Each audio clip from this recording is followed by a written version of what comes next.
トはイェネファーとの再会を喜んだが、ビジマではさらに重要な出来事が起こった。ウィッチャーはかつて面倒を見ていたシリラが長旅から戻ったこと、そしてその身に危険が迫っていることを知った。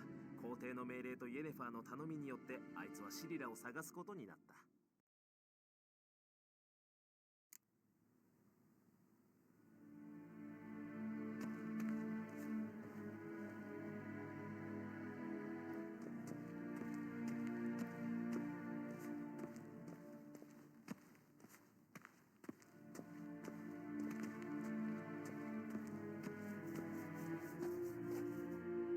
バルアトレ大使か？イェネファーに最近の情勢を聞くよう勧められた。戦争や他の諸々についてな。いいとも。陛下に仕える者同士腹を割って話そう。では地図の近くへ行こうか。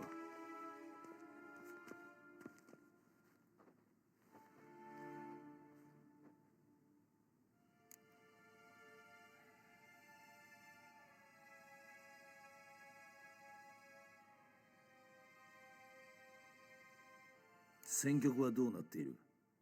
ニルフガードの勝利は揺るがないとしても、今の状況が知りたい。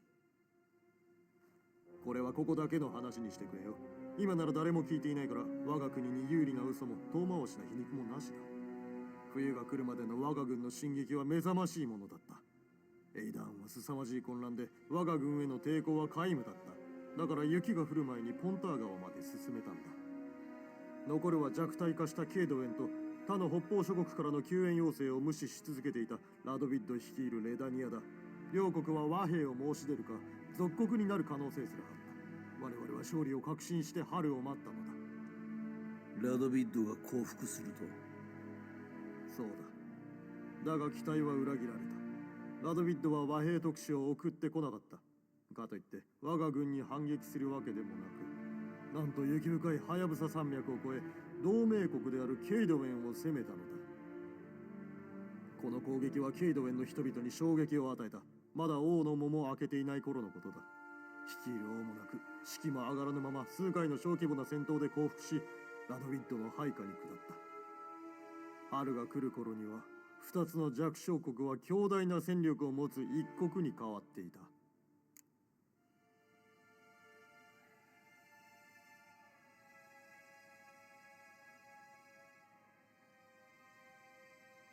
その話しぶりには敵に対する敬意を感じるが。ラドビッドは敵だが、頭が切れることは認める。奴は我々を見事に出し抜いた。特に我が軍の間抜けな連中な。戦争の話に戻るが、この春にベレンの湿地帯で大規模な戦闘があった。激しい戦闘だったが決着はつかず、両軍に甚大な被害が出た。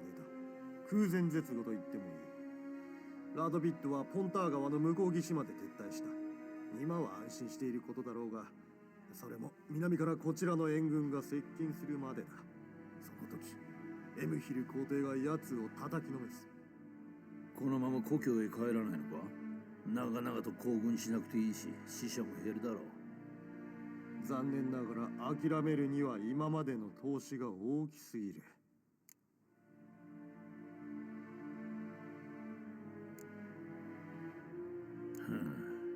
ベレンは今どうなってる？史上最悪だ。それ以下かもな。昔から蜜の流れる豊かな土地というわけではなかったが、今は血の川が流れてる。通過する軍隊によって畑は踏み荒らされ、穀物を奪われ、村を焼かれ、民は限界まで飢えている。それでその地上の楽園の統治はうまくいってるのか？とてもそうは言えないな。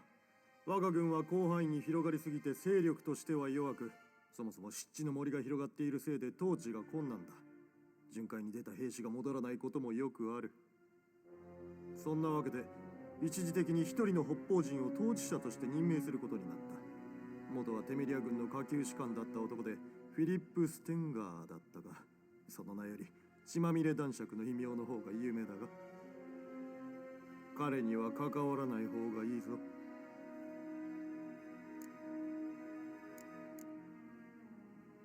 ノビグラドはどうなってる？今も自由都市なのか？ああ、だがその自由も終わりが近い。オクセンフルトにラドビッド、ここビジマには皇帝陛下、どちらもノビグラドの目と鼻の先にいて金と船を必要としている。ノビグラドにはその両方がある。そのせいで街の雰囲気はなんというか一触即発だ。というと、恐怖から逃れようとした人々は怒りをぶつけるための生贄を探す。これを理解し利用しているのが永遠の炎教団だ。彼らは罪人を糾弾し、それが信者の生活を良くすると謳っている。戦争を始め、戦争で得をするのは誰か決まってる。魔術師やエルフ、ドワーフたちだ。つまり人間以外さ。私は13年間ノビグラドに派遣されていた。最初は領事、後に大使としてあの町の残酷で皮肉で欲にまみれた現実を見てきた。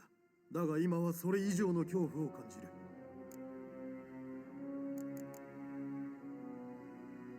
最近スケリッジで変わったことは？何もない。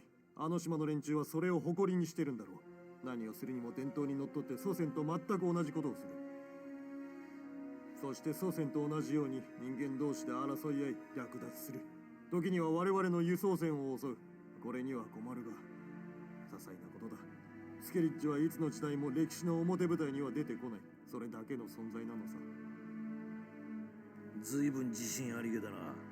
ブラン王が族長をまとめ上げたらどうする？全部族を率いて帝国の艦隊と戦ったら。ブラン王は老いて力もない。聞いた話では自分の船の名前さえ覚えているか怪しいほどだ。部族の統一などとても無理だろう。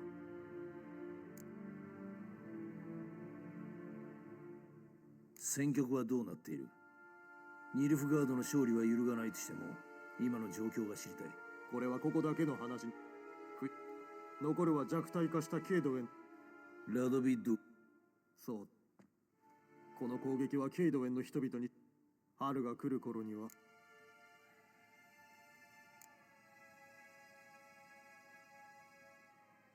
コビリはどうなったんだ？コビリは中立が信条だ。そして軍事力も金もどちらの勢力からも無視される程度しかない。戦争の話に戻るが、この春にベレンの湿地帯で大規模な戦闘があった。激しい戦闘だったが決着はつかず、両軍に甚大な被害が出た。空前絶後と言ってもいい。ラドビットはポンター川の向こう岸まで撤退した。今は安心していることだろうが、それも南からこちらの援軍が接近するまでだ。その時エムヒル皇帝が奴を叩きのめす。このまま故郷へ帰らないのか？長々と行軍しなくていいし死者も減るだろう。残念ながら諦めるには今までの投資が大きすぎる。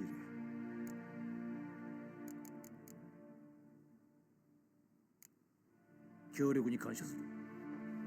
礼には及ばん。太陽がその道を照らすことを祈ろう。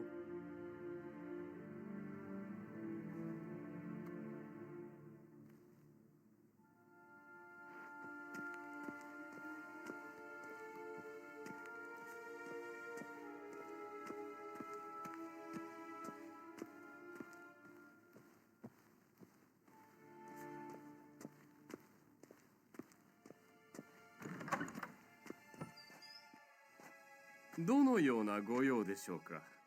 俺の持ち物を返してくれ。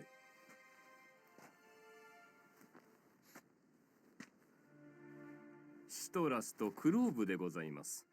お召し物を少しでも長く清潔に保ちましょう。そうか、ありがとう。皇帝陛下は忍耐強い方ではありません。一刻も早くお嬢様がお戻りになることを望んでおられます。そうだな、同じようなことを言われたよ。では